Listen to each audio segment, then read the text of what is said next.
Hey, what's going on, everyone? Welcome to Daf Chav Ches of Masechta Shabbis here at Babylon Talmud. Today I am joined by the Leshem Yeshiva, who is davening Shacharis right outside. Hopefully they won't be too distracting. I guess that's what I hope. We will find out. Let's see. So Daf Chav Ches, Shabbos, Babylon Talmud, right. Let's do a quick overview of today's daf before we jump in. And it's a very full daf. Lots of different topics are covered on today's daf, most of which are confusing. I don't know if confusing is the right word, but complicated, or maybe complicated isn't even the right word, but there's a lot of stuff on the daf. So it starts off with how we know that linen can contract tumas ohalim, okay? That like a tent made out of linen, so the tent itself would have to go to the mikveh. Then we're gonna talk, so basically it's learned out from the mishkan. So in order to understand the mishkan, we're gonna have to understand a little bit about the construction of the mishkan, mostly not really the details of like the construction as much as the coverings of the mishkan. We're gonna learn that there were 3, possibly 4 layers of coverings of the mishkan, so we're going to have to understand that a little bit. We ask if a hide of a tamei animal is able to be mitame be'ohel hames. Okay. We then talk a little bit about tefillin on Daf Chav Ches Amud Beis and all the parts of tefillin that have to be made with a kosher animal. And then finally, and then we talk about the tachash, which is this animal which seemed to have only have existed during the time of the construction of the Mishkan. It's kind of like this unicorn kind of animal. Pretty interesting. And then we start a new Mishnah about folding up clothing and lighting them as Shabbos candles. Exciting stuff. Let's jump into Daf Chav Ches Amud. Let's jump into Daf Chav Ches, and we will begin on Daf Chav Zayin Amud Beis at the Mishnah towards the bottom. Okay. Okay. So to continue on sort of almost on topic of what we've been talking about recently, all this kol hayotze min ha'etz stuff, right? Like pishtan, linen, and we were talking about cotton and hemp. So we're saying anything that comes from a tree, ein madlikin bo, you cannot use as a wick, ela pishtan. The only exception to that rule, linen. You can make a wick out of linen. And anything that comes from a tree, it cannot be matame tumas ha'ohel. The only exception being pishtan, linen. Tumas ha'ohel, as Rashi explains, is basically, and as I mentioned earlier, is that if you have a, let's say you have an ohel mace, you have a tent, and in the tent there's a mace. So everything in the tent and all the people in the tent will become tameh, but the tent itself will also become tameh. And you would have to bring it to the mikveh, and also, I guess, sprinkle the Efer Parah Aduma on day 3 and 7, etc. So the only material that comes from a tree that would apply to would be linen. If your tent was made out of cotton or hemp, or anything else, I guess, so then it would not contract tumas ohalim. Weiter in Shas. Frekte Gemara. Minalan de pishtan ikre eitz. How do we know that flax is called a tree? So Amar Marzutra Damar Kra. So Marzutra says that the pasuk says in Rabbi Akiva Eger, the Gilyon Hashas. Rabbi Akiva Eger points out that on Daf Mem Gimel Amud Beis of Brachos, Mar Ukva seems to bring the same exact pasuk. Right? In that case, it was to prove that flax. I don't remember. Something to do with the bracha. But anyways, but we have the same thing over there, which is that Marzutra, right? Amar Marzutra, the Amar Kravi, Alasam Hagaga, Vatitmenem Befishta Eitz, that by Kalev and Pinchas, when they were the spies, I believe that's who it was, that were sent to Jericho to spy out the place. So Rachav hid them in the Pishtea Eitz. So we see that Pishtim is Eitz, that linen is considered a tree. V'ayotze min ha'etz eino matame tumas ohalim ele pishtan, and anything that comes from a tree will not be matame tumas ohalim. The only exception being flax. Minalan. So how do we know this? So here we go.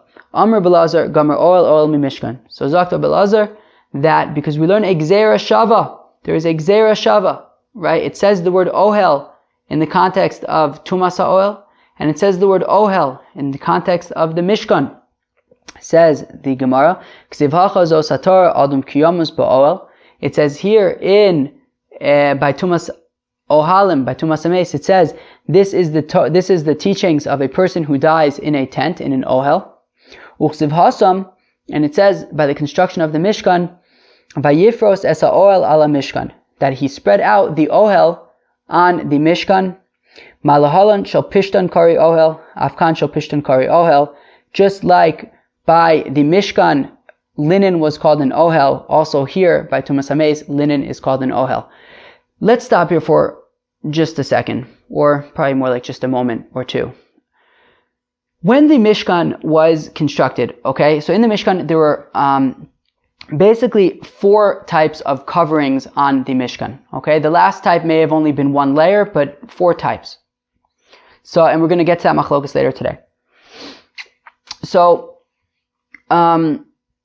basically there was a first layer of covering of the mishkan. So that was made out of sheish moshzar tcheles ve'argaman v'tola shani, I believe, right? So sheish moshzar is twisted linen, okay, as well as tcheles.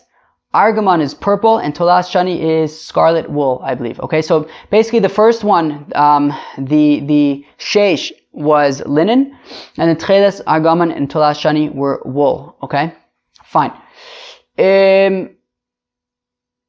Great. So those were the 4. So those were the 4 types of materials that were in the first layer that covered the mishkan, and each thread was composed of these 4 materials that they were wound into one thread, and then they would wind it or spin it, whatever, 6 threads into one. So each thread that made up the first layer of the mishkan was really constructed of 6 threads, and each one of those 6 threads was made up of these 4 materials, okay? One of them being linen, and that is how they wove the entire first covering. Now the second, and that was what's called the mishkan. So really in this pasuk, right, when it says Vayifros esa ohel ala mishkan, so it means that they spread out the ohel, which is the second layer that we're about to describe, on top of this mishkan, which was the first layer, right, of these 4 materials. The second layer was what's referred to as this ohel, which was made out of goat hair, right? It was made out of a notza shel izim. It was made out of goat hair. That was the second layer that went on top of the first one. The next layer was made out of oros elim me'adamim, the hides of red rams. And then the 4th layer was oros tchashim, okay? The hides of this tachash, this mysterious, colorful animal that seems to have only existed during that time period. And we're going to learn about that a little bit later as well. So those are the 4 layers of the mishkan. So as Tosfos points out, which is interesting, right, which is that it says Vayifros esa ohel ala mishkan, right? So the ohel and the mishkan were really 2 different layers, right? The ohel was the second layer of the goat hair, and that went on top of the first layer, which was the mishkan, which is what included the linen. Now, the Gemara wants to learn, however, that since it says ohel by mishkan, okay, and by the mishkan there was that first layer of the covering which had in it linen, so we see that linen is referred to as an ohel, right? Or at least in the context of ohel, and therefore linen can be linen is the only material that comes from a tree that can be matami ba'oil ames, because it's the only material in the context of the mishkan that came from a tree. Now, there's a Rashi that might be able to give us some insight into this question about like how come we're saying that the linen is called an ohel if the ohel was really the goat hair. So there's a Rashi at the top of Chav Ches Amud Beis, the first Rashi on the daf, he says there a few words into the Rashi, says ve'ikar ohel dichsiv mishkan b'irios izim ksiv, that the ikar, the main reference of an ohel by the mishkan was by this goat hair layer. But that maybe implies that, however, the first layer was also ki'ilu considered an ohel by the mishkan also, because it does say, as Rashi points out in a different context, it says as mishkan ohel moed. There's a passage that says the mishkan of the ohel moed, which sounds like ki'ilu you might already consider the mishkan to be the ohel as well.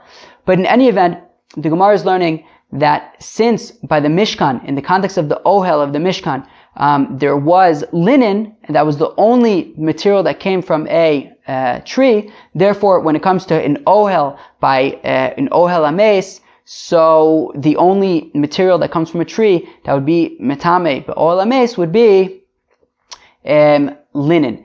Now, that's not to say that if you have a ohel made out of, let's say, cotton, then anything in the ohel won't become tameh from if there's a mace in there. No, it will. Right? If you have a cotton tent and there's a mace in there and you have your iPhone darting, so your iPhone will become tameh as well, just that the tent itself will not become tameh. Alright friends, that was really fun, right? I know. Okay, so zeu. So that's how we know that linen can contract tumah be'oel ames. Fine. But the Gemara asks the kasha, imalahalan shizurin v'chutan kafel vav, afkan shizurin v'chutan kafel vav. But one second. As we explained a few minutes ago, in the context of the mishkan, so the ohel, right, where there was this linen, the linen was just one of 6 threads in each thread, right? Right, it was wound, or spun. What was it? It was twisted. It was twisted. Right? So over there it was twisted, and it was also 6 threads in one. So then I'll say also that maybe when it comes to ohel ames, not only would it have to be linen, it would have to be twisted and 6 threads in one. So Talmud Lomer, ohel riba. Right? Therefore, no. It says in the pasuk by tumas ha'ohel, it says ohel. It says it really 3 times. So maybe the point is that it says ohel multiple times to be more inclusive when it comes to ohel ames, to include even if the ohel was only just like a regular thread. Okay? But ohel riba safilu komile name. So then the Gemara says, but one second. So if we're saying that in the context of tumas hames, we have this ohel thing to include all types of ohelim, so why are we limiting it to linen? Let's say it should be cotton and hemp and all sorts of stuff as well. So the Gemara says, no, you can't say that because imken gzeira shava my ahani, because then what are we going to do with the gzeira shava? Right? We're using the gzeira shava to say that only linen can become tameh ba'oel ames because we learn it out from the Mishkan. Now, if you remember, right, the way that gzeira shavas work, right, is that there was a tradition brought down from Moses at Sinai that these 2 words, there's something special about these 2 words, that it says ohel by ohel ames and it says ohel by the Mishkan, and there's something that we can learn out from that, but that's where the tradition ends. And then, and we say ein adam dan gzeira shava la'atzmo. You can't just make up gzeira shavas. You have to have a tradition. So there was a tradition that these 2 ohels we do something with, but it's unclear necessarily what we do. So we're learning it to say that just like by the ohel, by the Mishkan, the only tree-based material was linen. So they're also by the ohel of the mace, the only tree-based material is going to be linen. And we're saying that if you're going to say that that this inclusion of right in the pasuk by tumas hames, it says the word ohel a few times. So we want to say that it even includes a string that isn't 6 strings thick. Well, then we said, well, why don't we even include all sorts of materials from this inclusive ohel thing, right? Meaning not to be confused with the ohel of the gzeira shava, right? Meaning because it says ohel in the context of tumas hames multiple times in that pasuk, right? So we said, why don't we include all sorts of other materials? Then said, then what are we going to learn out from the gzeira shava? So the Gemara says, Ve'ema malahalan krashim afkan krashim. Well, maybe let's say that what the gzeira shava is teaching us is that just like by the Mishkan, it includes even krashim, these wooden beams in its construction. So that maybe even an ohel ames would be considered an ohel if it's made out of wood. So the Gemara says, no, but you can't say that because we have for a different reason. Amar Krav Asisa Krashim La Mishkan. Or is it La Mishkan or Limishkan? La Mishkan. So Mishkan Kari Mishkan, Vein Krashim Kari Mishkan. Right? It says that you're going to make the beams for the Mishkan, which means that the beams are not the Mishkan. The beams are just one part of the Mishkan, but the Ohel itself is, right, as Rashi points out, says as Mishkan Ohel Moed. The Ohel itself is the Mishkan, and therefore, an Ohel is what would be considered the Mishkan. And if we're going to learn something off the Mishkan, we're learning off from the Ohel of the Mishkan, not from the beams of the Mishkan. But one second, the Gemara asks, Ela mi'ata, ve'asisa michseh la'ohel. It says that you'll make a covering for the ohel, right? This michseh, which is this covering that was on top, the third level, and maybe even the fourth level, of the hides of the red rams and the tchashim. So are you going to tell me that it says ve'asisa michseh la'ohel, that the michseh is not actually a part of the ohel, which would mean that we wouldn't be able to learn out anything from them regarding tumas ha'ohel? Right? Hachinami michseh lo ikri ohel. Are you going to say that the michseh, that this covering of the ohel, is not called an ohel? Elohadu by Rabbi Lazar, but then what about the question that Rabbi Lazar asks? Or behema tmeya mau sheyitami be'oil ames. Rabbi Lazar asks, can the hide of a tamei animal be able to make an ohel in an ohel ames? That's his question. Can the hide of a tamei animal make an ohel in the ohel ames? But one second. If we're going to say that this michseh of the hides of the red rams and the tachash are not considered an ohel, well then, hashta or behema tahora lo metame, or behema tamei ba'ya. Well then, we have no evidence that even the hide of a tahor animal can be an ohel in an ohel ames, right? Because the only way that we would be able to know that the hide of an animal at all would be able to make an ohel by an ohel ames is if we learn it out from the Mishkan and say, well, just like the Mishkan, there were these hides as part of the ohel, right? This oros elim adam and oros tchashim. So therefore, also hides would be able to make an ohel by an ohel ames. But if you say that this covering of hides wasn't actually considered part of the ohel, well, then we have no indication that even kosher animals would be, right? That even tahor animals would be considered in ohel by the Mishkan, and we wouldn't be able to apply that to ohel ames. So then why is Rabbi Lazar going a step further and asking about impure animals? We don't even know that pure animals would be able to be in ohel by an ohel ames. So the Gemara says no. Actually, this covering of hides was considered part of the ohel. Okay. Well then what about the fact that it says michseh la ohel, right, which implies that the michseh is not part of the ohel, just like the krashim la mishkan, the krashim are not part of the mishkan. So shiny hasam, it's different when it comes to the covering of the hides. Dehadar ahadre krab, because the pasuk specifically then included this hide covering as part of the ohel, as it says, v'nasu es yirios hamishkan, they will carry the curtains of the mishkan, ves ohel moed, as well. So the curtains being the first level of the covering, and then ves ohel moed, as well as the second layer, the goat layer, michseyu, its cover, the third covering, i.e. of the elim ba'adamim, the red rams, umichse atachash asher olav, and the covering of the tachash, of this special animal that was on that. Makish elyon letachton, we're comparing the upper layers to the lower layers. Matachton kari'ol af elyon kari'ol. Just like the lower part is called the ohel. Does Rashi say anything?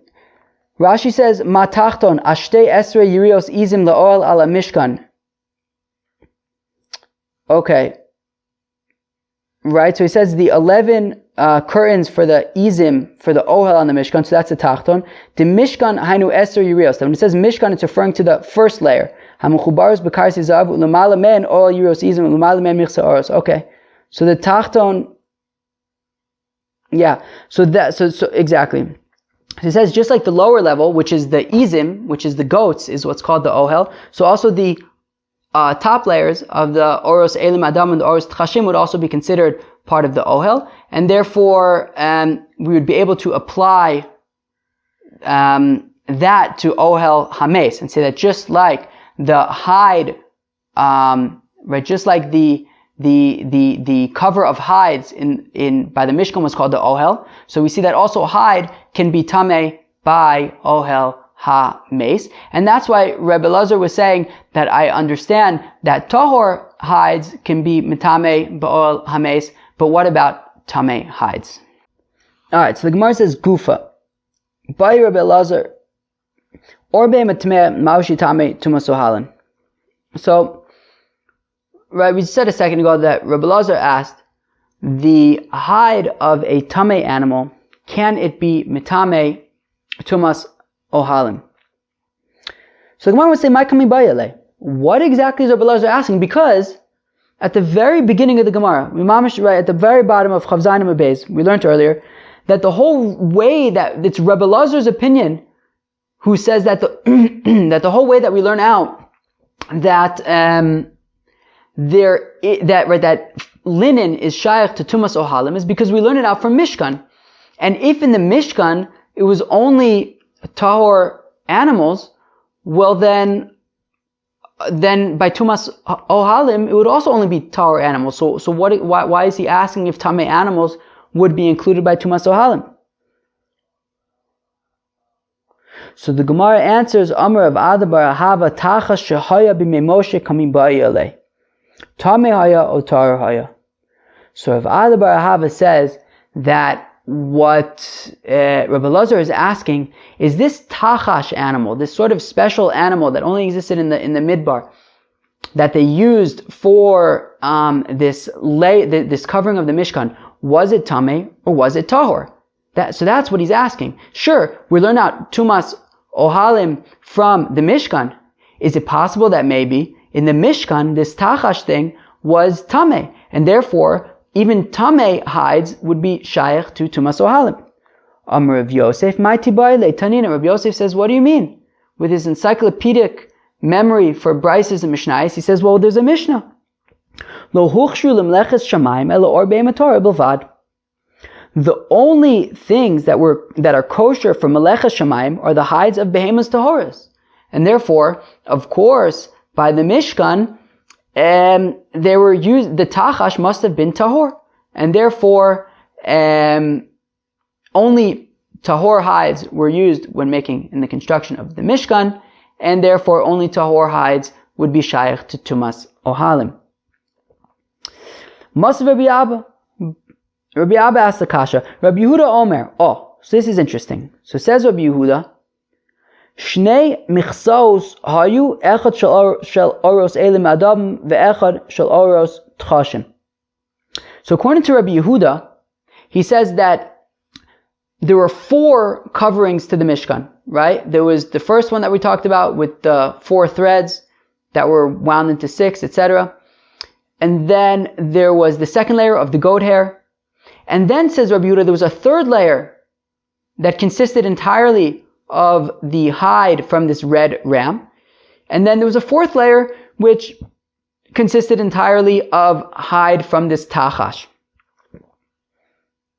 Rabbi Nechemia Omer, Michse echad haya v'dome kmin tla'ilan.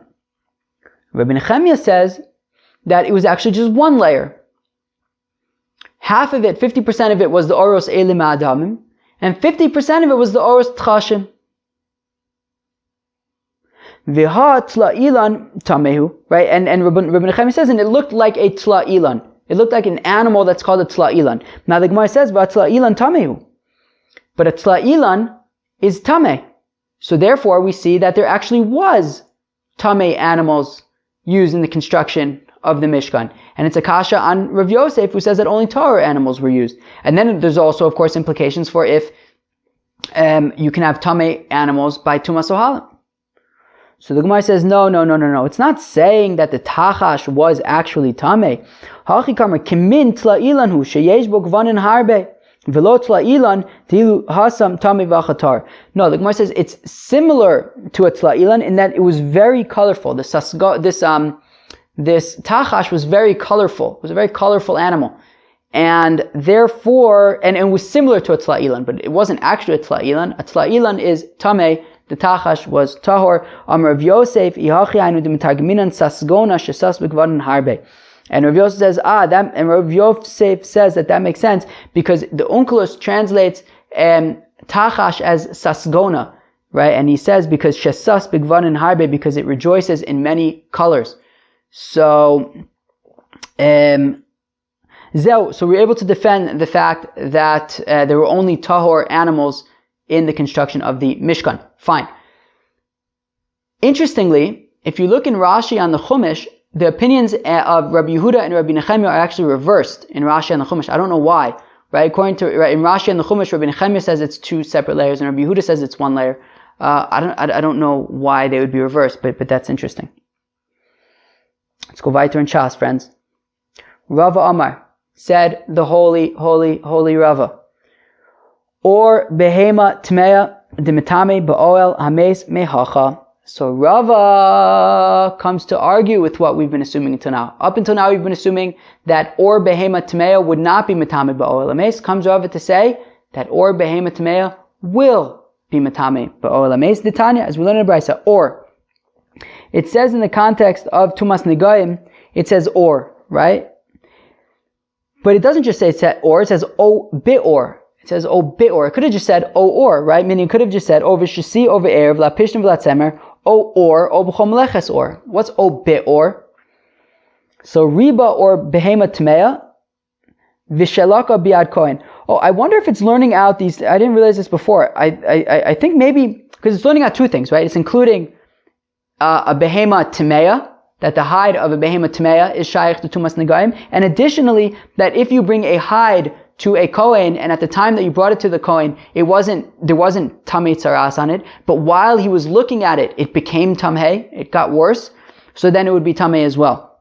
So we're including 2 things. So it could be that we're including 2 things from O, because as we learned yesterday, I believe it was yesterday, that O, or 2 days ago, no, yesterday, that O is a riboy, it's an inclusion. And then from the base, it could be we're learning a second thing. Maybe that's why we can learn out 2 things from it. Okay, fine. How do I know that if you cut out pieces from all these materials that can contract tumah, like wool, linen, hide, how do I know that if I cut out pieces and then constructed them into one, that could also contract tumas negaim? Tamilomar o b'chol meleches or any work that was done with or. Okay, beseder. New. So we see that an or behema tmeya is shaykh to tumas negaim. So therefore, so maybe we'll think that just like you can have or behema tmeya by tumas negaim, so maybe it would apply to tumas oil as well. But v'ikal mifrach. But you can ask 1 second. Ma'al negaim shekain shesi ve'erev tamei bahen. But 1 second. Tumas negaim is very, very, very, very strict, because even the threads of the warp and the woof are able to contract tumas negaim. Okay? So we can't necessarily just say that the halachos by tumas negaim will apply to oel hames. And therefore, we can't necessarily assume that by oel hames or behema tmeya will be tamei. So ela gemar mishratzim. Okay, fine. So then let's learn it out from shratzim. What does it say by shratzim? The Tanya or ainli ela or behema tahora or behema tmeya minalan. When it says or in the context of sheretz, right? It says o veged o or o sak o kli asher yasem melech habayim. So all I know is the hide of a behema tahora. How do I know that even the hide of a behema tmeya would be shaykh to tumas sheretz? That if a dead sheretz falls on it, it'll become a rishon l'tumah. So Talmud lomar o or. Therefore it says o or. So the o is coming to include even or behema tmeya.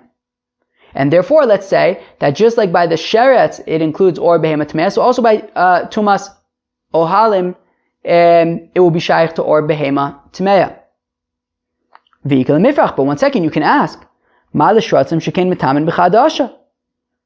But shratzim are super strict in that they are mitame even if a dead sheretz the size of a lentil falls on something, it will become tamei. So that's like super duper strict. So you can't necessarily apply that memela to oel hames to say that it'll be mitame or behema tmeya. So the Gemara says, okay, so we just had two examples where or behema tmeya is tamei by them, right? That's by tumas shratzim and by tumas negayim. And each one had their own stringency, right? By negayim, it's metame already b'shesiva erev. By shratzim, it's metame b'chadasha. Right? So the Gemara says, negayim yochichus. Let's try to go back to negayim and prove from there that or behema tmeya is tamei. So apply it to oil ames. V'chazor dim. Then you're going to ask the same exact questions. Yeah, but negayim is super chamer because it has shesiva erev. So the Gemara says, lo rizeh k'rizeh, lo rizeh k'rizeh. Look. This one's got its problems, and this one's got its problems, right? Negayim has the problem of the Shesiva Erev, the Sheretz has the problem of the Mitami B'chadasha, but Atzad Shava Shabayin, but what's the common denominator? She'or Tamei Bayin, V'asa or Behema Tmeak or Behema Tahara. That hides are Tamei, both in the context of Sheretz and Negayim, and not just any, right, and basically all hides, right, behema tahora and behema tmeya, all hides are tamei by negayim and by sheretz. So afani avi or lames she'or tamei bo v'nasebo or behema tmeya or behema tahora.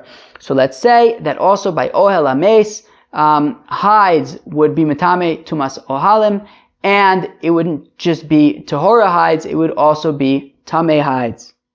But amrle Rav Mibanish l'Ravashi. Rav Mibanish says to Ravashi, but Ika Lemifrach, you could still ask that you can't compare Negayim and Sheretz to Masa Oel. Male'atzad Hashav Sheboyen, Shekein Tmein B'fachus Mikazayis, Tomar B'meis Shein Mitame Ela B'chazayis.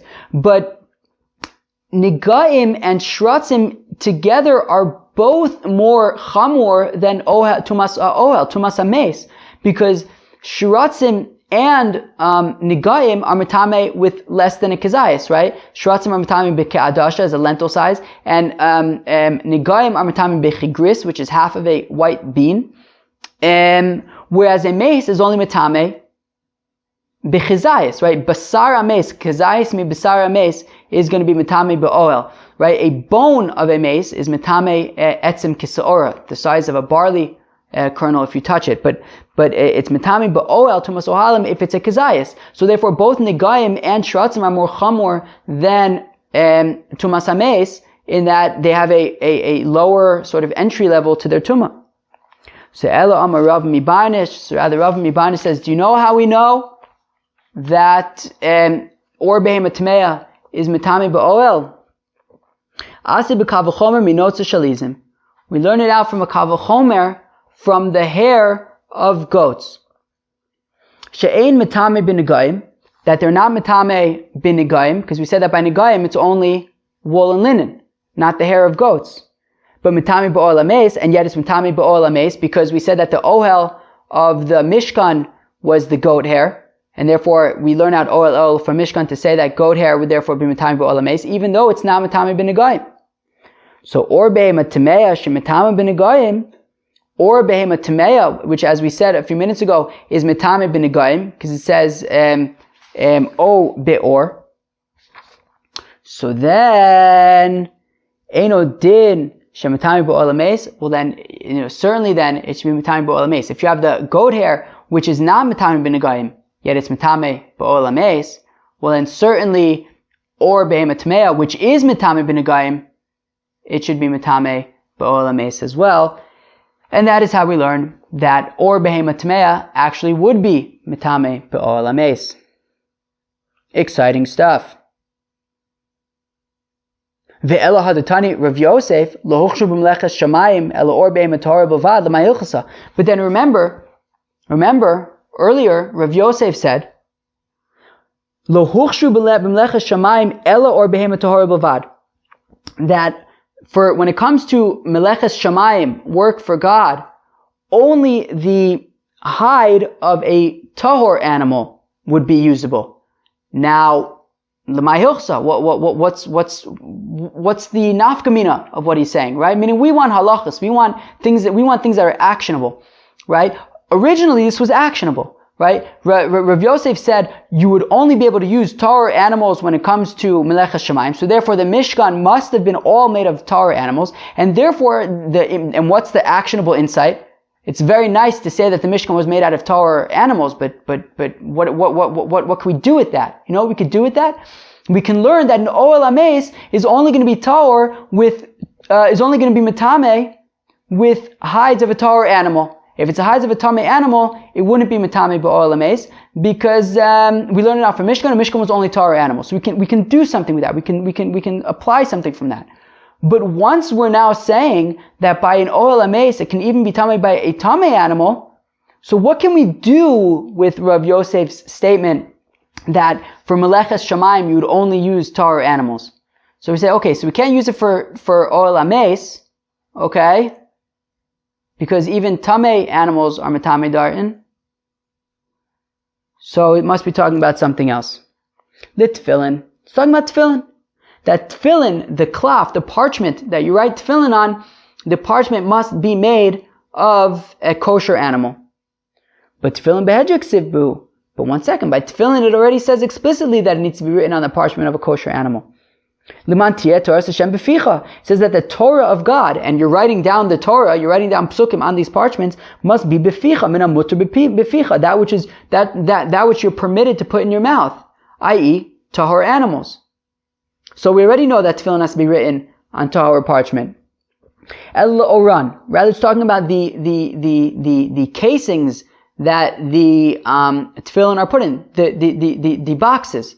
The boxes must be made out of a tahor animal. Yeah, but Abaye said, Shin shel tefillin alach l'Moshe misinai, that the shin of the tefillin, on the outside of the boxes of the tefillin shel rosh, there is a shin. There's the letter shin, right? On both sides, I believe. I think one of them has 4 sort of branches and one of them has 3. So that shin is alocha l'Moshe misinai, and that shin it goes together with the dalid that is behind the kesher shel tefillin, behind the shel rosh, as well as the yud that is on the tefillin shel yad, and then you have shin dalid yud, which is the name of God, Shaddai, and it says Toras Hashem beficha, that Hashem, the Shem Hashem, needs to be beficha min mutter beficha, right? And therefore it would have to be made from a tahor animal. So we see that also that the boxes, which the shin is constructed on, would have to be made of a kosher animal as well. Okay? Okay, so rather what we need Rav Yosef to teach us is that to wrap up the parchment that the tefillin are written on, and also to sew the boxes shut. You need to wrap them up in the hair of a kosher animal, and to sew up the boxes, sew the boxes shut with the sinews of a tahor animal. That is what Rav Yosef is teaching us.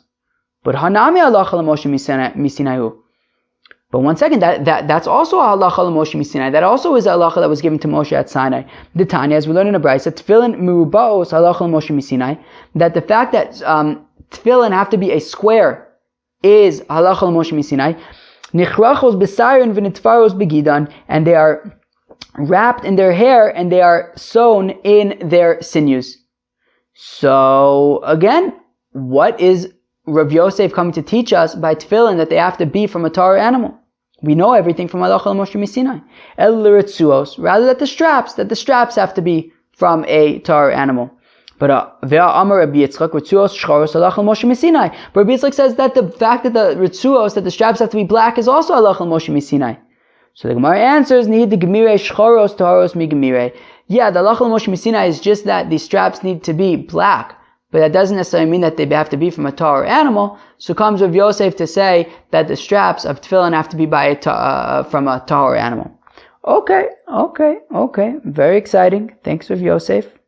Okay, and now a short discussion about this tachash animal from the Mishkan.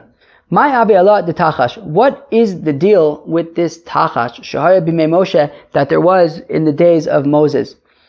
Amr Reb Illa, Amr Reb Shim ben Lakish.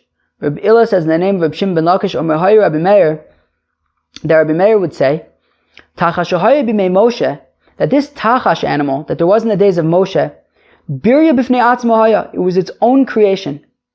V'lo ichriu ba chachamim imin chayahu imin behemahu, and the chachamim weren't sure if it was considered a chaya, like a wild animal, or if it was a behema, a domesticated animal. V'keren achas haiselo b'mitzcho, and it had one horn in its forehead. Ulefisha and izdamilo leMoshe, and just for that time period, it was available to Moshe. V'asim imenu mishkan v'nignaz, and Moshe Rabbeinu used it to construct the cover of the mishkan, and then that's it. It was hidden away for the rest of eternity. So that's cool. It was this colorful animal with a long horn in its forehead. I don't know. I mean, unicorns are white, right? But I feel like they're also somewhat colorful. Maybe that's like a unicorn kind of thing. So now, the Gemara says, from the fact that it says that there was one, it had this one horn on its forehead, so that must mean that it was tahor. Dam Rabbi Yehuda, that said Rabbi Yehuda, Shor shehikriv Adam Arishon, keren achas haisalo b'mitzcha, that the ox that Adam Arishon offered to the Eibishter, it had one horn on its forehead. All right. Shnei Amar, the pasuk says in Tilim, Vatitav la'Hashem mishor par makrin mafris, that it will be good to the Eibishter like an ox, makrin, that has a good gishmaka horn and a good gishmaka hooves. Makrin tarte mashma. But one second, makrin implies two horns, not one. Rav Nachman bar Yitzchak makron ksiv. Nachman bar Yitzchak says, yeah, but it says makron without the yud, which implies singular. Okay, fine, so it was a Torah animal. Exciting. V'livshod minei dimin behemahu. But let's also say that it was a behema and not a chaya. Kevin de'ika keresh dimin chayahu v'leislei ela chada keren ika lememer min chayahu. The Gemara says, no, you can't necessarily definitively tell if the tachash was a behema or a chaya, because there's this other animal that is called a keresh, which also only has one horn, and it is a chaya. So it could theoretically be a chaya, it could be a behema. It is unclear. All right, well, that's the tachash. New Mishnah. Psilas ha-beged shekiplav lo ivhava. If you make a wick out of a beged, a garment, and you take this garment and you fold it up, but you don't singe it. Okay, you basically take a garment, you fold it up, you stick it in some oil, and that's what you want to use for your Shabbos oils. For your Shabbos oil, you didn't sort of like singe it first so that it lights better. Okay, I don't know if I said Shabbos oil. I meant Shabbos candles. Rabbi Eliezer Omer Tmei ve'emad likambas. Rabbi Eliezer says two things. He says, first of all, it's Tmeya. I guess it's able to be makabel tuma, or I guess if it was tamei in the first place, it would remain tamei. Ve'emad likamba, and you're also not allowed to light from it. Okay. Rabbi Kiva Omer Tahora hu mad likamba. Rabbi Kiva says no, it's tahor. I don't know if that means that it's not able to be makabel tuma, or if it was tamei, it's now tahor. Probably both. Ve'emad likamba, and you're allowed to light from it. Okay, and we're going to get into discussions starting today, moving and going into tomorrow as well, about the differences between Rabbi Eliezer and Rabbi Akiva.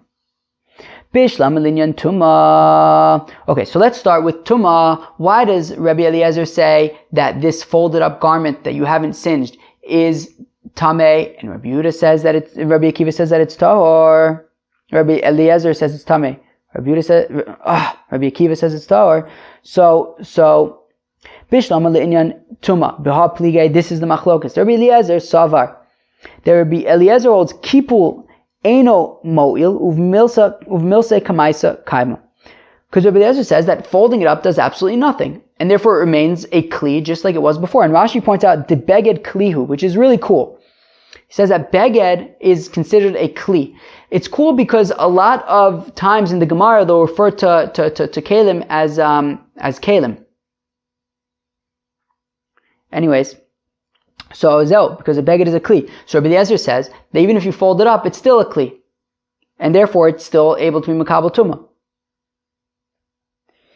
Rabbi Akiva savar kipul mo'il uvatule batil.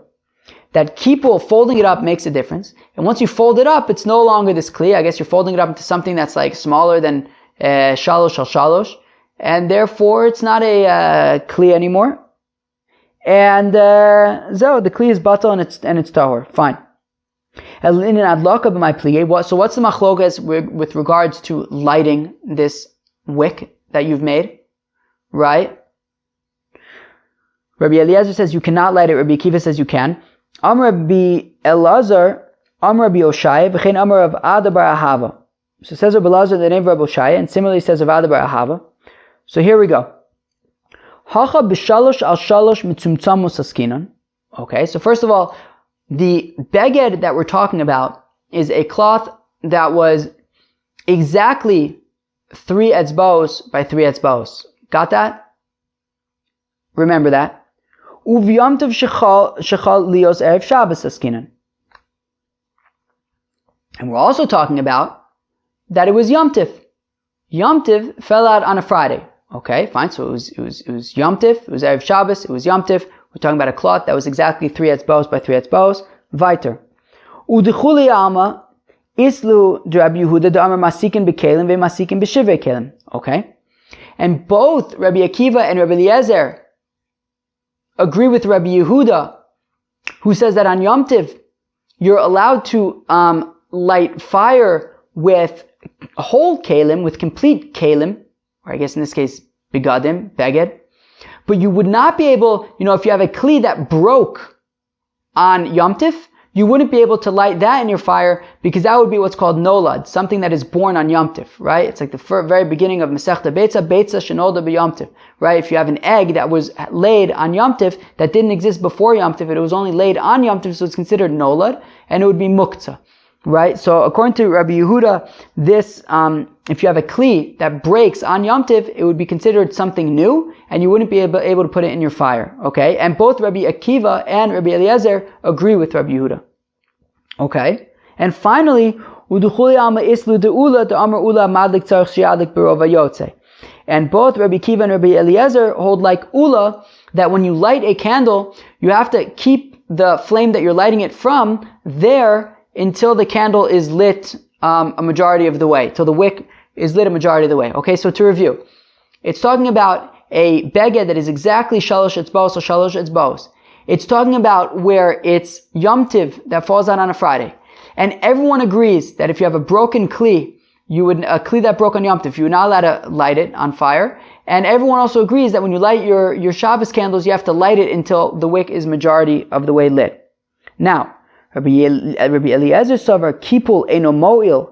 Rabbi Eliezer says, look, the fact, when you take a beged that is 3, when you take this beged basically, and you fold it up, it doesn't make any difference. It's still the same beged as it was before. So basically you have a kli that is exactly 3 etzbos by 3 etzbos. And therefore, v'cheven de'adlik be'purta, and once already you light it a little bit, well then you just broke it, because it's no longer shalosh al shalosh anymore. It's now less than shalosh al shalosh. It's not a full kli anymore. It's a broken kli. Right? So havile shever kli, v'chi kamadlik b'shever kli kamadlik. So therefore it's a broken kli, and what's going to happen is, since it also holds like ula that you have to continue lighting it until it's a majority of the way lit, you're basically lighting a broken kli. And that's not allowed because it's nolad, and you wouldn't be allowed to use that for your fire. Rabbi Akiva Savar was Rabbi Akiva held kipul mo'il. The fact that you're using a kli, a beged that was already folded up, well, it's no longer a beged. From already before you lit it, it was already folded up and it was already not a beged, so you're not breaking it now, and therefore you can light it. Vein Torah's kli alav. There's no, Torah of a kli on it. When he's lighting, he's just lighting a regular tree, which you're allowed to do on Yom Tov. And that's why Rabbi Eliezer says that you're not allowed to light, because he says you're basically going to be lighting shivrei kelim, which we're not allowed to do because it's muksa, because it's nolad. And according to Rabbi Akiva, you're not doing anything wrong, because when it was folded up in advance, well, it was already not a kli, so you're just lighting regular wood, and that's fine. Rav Yosef anu de tanina shalosh al shalosh mitzumtzamos v'lo yadayin l'mayochasa.